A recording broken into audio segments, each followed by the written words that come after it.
Another woman who gave birth to the Nephilim stepped in, her voice trembling with grief. Listen, Enoch. I know I have sinned against God for lying with the fallen ones.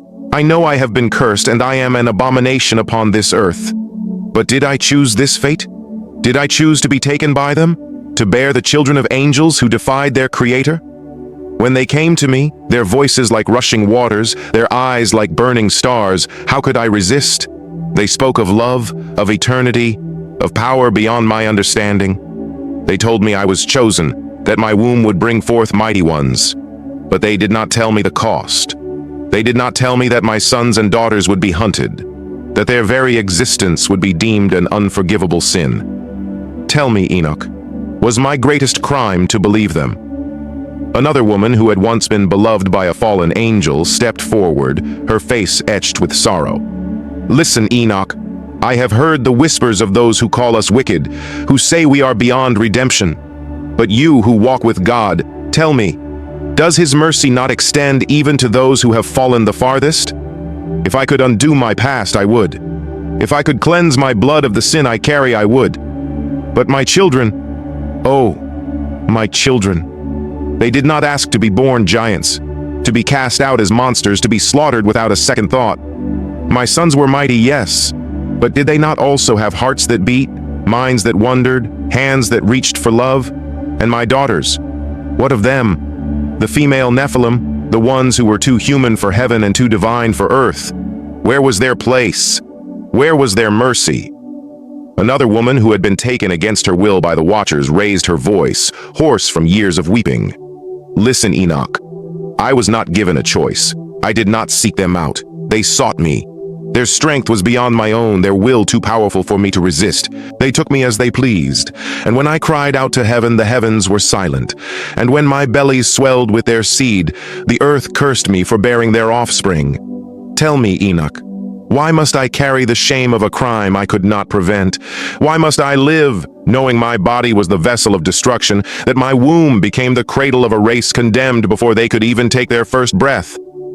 Another woman who had loved a fallen one, despite knowing the danger, stepped into the firelight, her face streaked with tears. Listen, Enoch, I was foolish. I was blind. He came to me like a god, and I worshipped him.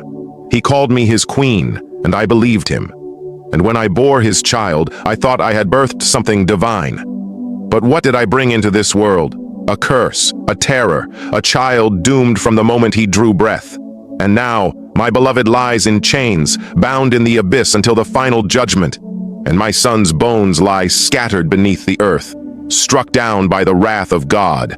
And I am left alone, cursed to wander this world, shunned by both heaven and men.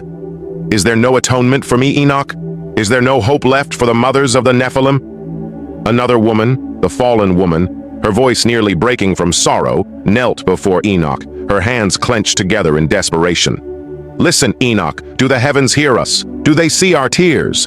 Or are we nothing more than shadows, whispers of a sin too great to be forgiven? You, who have spoken with the Almighty, tell us, what of our children? What of the Nephilim who were more than beasts, who sought to know love, who sought to find peace?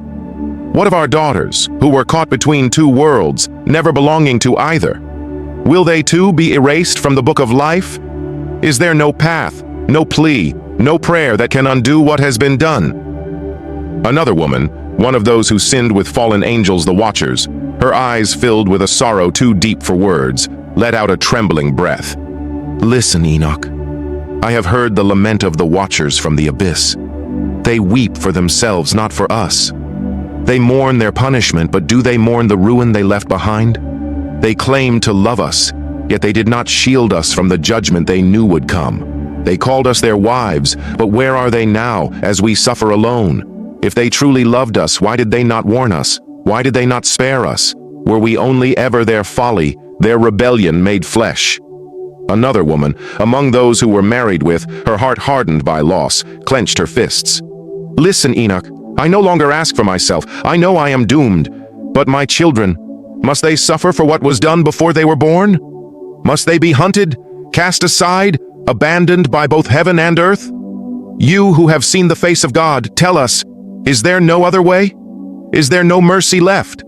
If we repent, If we fall upon our knees and cry out, will the heavens still turn away? Or is our fate sealed as surely as the chains that bind the watchers?"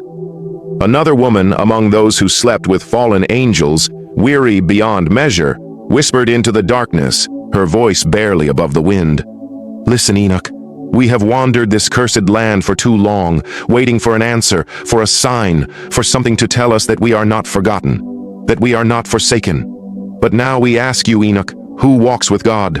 Will you speak for us? Will you tell the Almighty of the cries of the mothers of the Nephilim? Or are we to fade into dust, our sorrow swallowed by the earth, unremembered and unloved?" The night stretched long and heavy with grief, the women's voices trembling with the weight of their pain. They stood together, bound by their sorrow, bound by their love for children who should never have been born, yet whom they could never regret.